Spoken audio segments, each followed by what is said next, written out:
صاحب اصل میں پچھلی مرتبہ جو ہے نا ایک کالر کا مطلب سوال تھا وہ یہ کہ یہ جو کالے جھنڈے کی جو روایت ہے یہ روایت کیا ہے اور یہ جماعت کون سی رہے گی اور وہ مطلب کیا کرنا ہے اس وقت کے اندر. تو اسٹریم چونکہ لمبی ہو رہی تھی پچھلے مرتبہ جی جی جی اس کا تو مطلب علاقہ کون سا ہے, مطلب وہ علاقہ کون سا ہے, دائرہ کون سا ہے. وہ علاقے میں ایران کے کچھ شہر آتے ہیں اور کچھ افغانستان کے آتے ہیں. اچھا جی جو ہے مشہد ہے, نیشاپور ہے ایران میں, اور افغانستان کے اندر ہرات, دولت آباد اور بھی دیگر علاقے جو ہے اس کے اندر آتے ہیں, ان کو کہا جاتا ہے خراسان.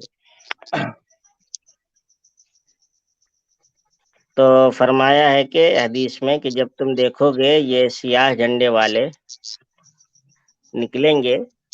تو ان کے ساتھ جو ہے شامل ہو جانا جس طریقے سے بھی ہو, کیونکہ اس میں اللہ کے خلیفہ امام مہدی ہوں گے. اور ایک بات اور آئی ہے ابو داؤد کی روایت میں کہ اسی علاقے میں ماوراء النہر جو ہے وہاں سے حارث اور منصور نامی دو شخص کھڑے ہوں گے, اور وہ امام مہدی کی مدد کریں گے. حارث افرادی اعتبار سے مدد کریں گے اور منصور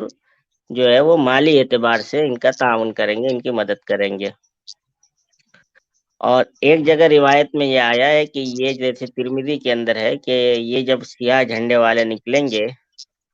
تو کوئی چیز ان کو نہیں روک سکے گی جب تک یہ ایلیا میں نصب نہ ہو جائے.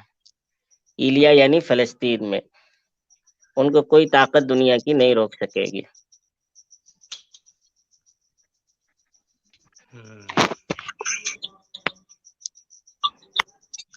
مولانا ابرار صاحب یہ شکیلی یہاں پر اس کو کیسے مطلب اس کی تطبیق یہاں پر کیسے دیتے ہو لوگ, کیا تعویل کرتے ہیں, کچھ آپ کے سامنے کوئی بات آئی؟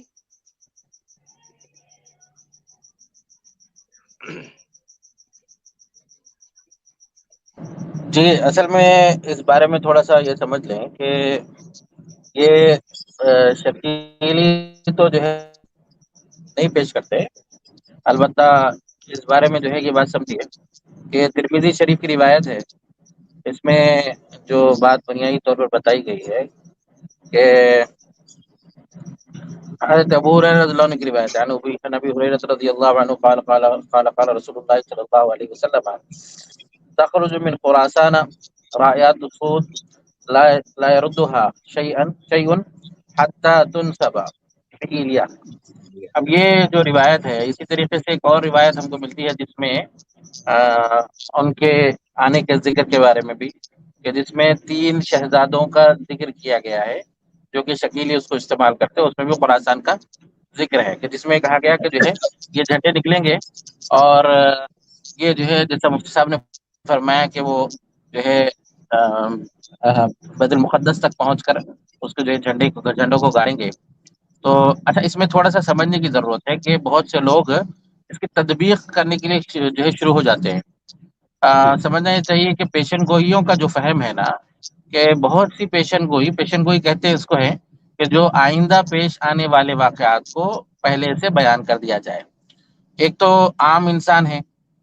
جو جیسے بارش کا موسم ہے تو بارش کی وجہ سے جو ہے قیاس آرائی کی جاتی ہے, بھائی موسم جو ہے محسوس ہوتا ہے اور ہواؤں کا دباؤ کی وجہ سے کل بارش ہوگی.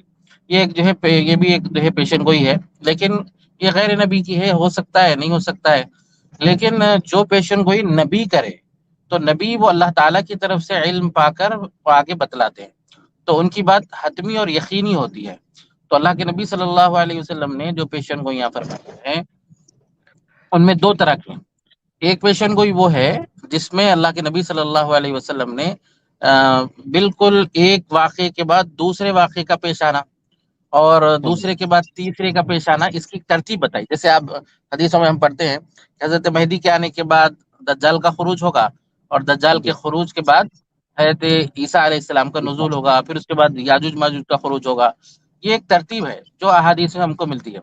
بعض چیزیں ایسی ہیں جس کا جو ہے تفصیل ہم کو اللہ کے نبی صلی اللہ علیہ وسلم نے نہیں بتایا, تو ہم اس کو زبردستی جوڑنا نہیں چاہیے. ان میں سے خراسان کا بھی معاملہ ہے کہ خراسان سے جو جھنڈے نکلیں گے اس میں اللہ کے نبی صلی اللہ علیہ وسلم نے فرمایا کہ رایات السود جو ہوں گے وہ کالے جھنڈے وہ نکلیں گے، اور اس کے بعد جو ہے اس میں خلیفہ حضرت اور وہ بعض روایت میں ملتا ہے کہ وہ جو ہے آ کر حضرت مہدی سے ملیں گے اور پھر یہ جو ہے بیت المقدس کو فتح کریں گے. تو یہ جو بنیادی بات اس میں بتلائی گئی ہے، تو حضرت مہدی علیہ رضوان کے ساتھیوں کا یہ جو ہے یہ جماعت ہوگی. اب بعض لوگ اس کو جو ہے ISIS سے جوڑتے ہیں، بعض لوگ جو ہے کچھ اور کرتے ہیں. تو یہ معلوم ہونا چاہیے کہ اللہ کے نبی صلی اللہ علیہ وسلم نے جو ان کی نشانیاں بتائی وہ خراسان کے سے آنے کا، اور جیسا مفتی صاحب نے بتایا کہ جو ان کا علاقہ خراسان سے جو ہے وہ ایران کے قریب، ایران اور جو ہے افغانستان کے قریب کا علاقہ ہوتا ہے، اور یہ جماعت جا کر جو ہے بیت المقدس کی فتح تک جو ہے شامل ہوگی اور حضرت مہدی اس میں ہوں گے. تو یہ جو تفصیل بتائی گئی ہے، آج کوئی بھی ایسی جماعت وہ نظر نہیں آ رہی اس میں. اندازے لگائے جا سکتے ہیں لیکن حتمی بات نہیں کی جا سکتی. یہ اندازے لگانا یہ بعض چیزوں میں تو درست ہوتا ہے، بعض چیزوں میں درست نہیں ہوتا ہے. اس لیے تو یہ جو تفصیل بتائی گئی اللہ کے حدیث میں تو اتنی ملتی ہے ہم کو.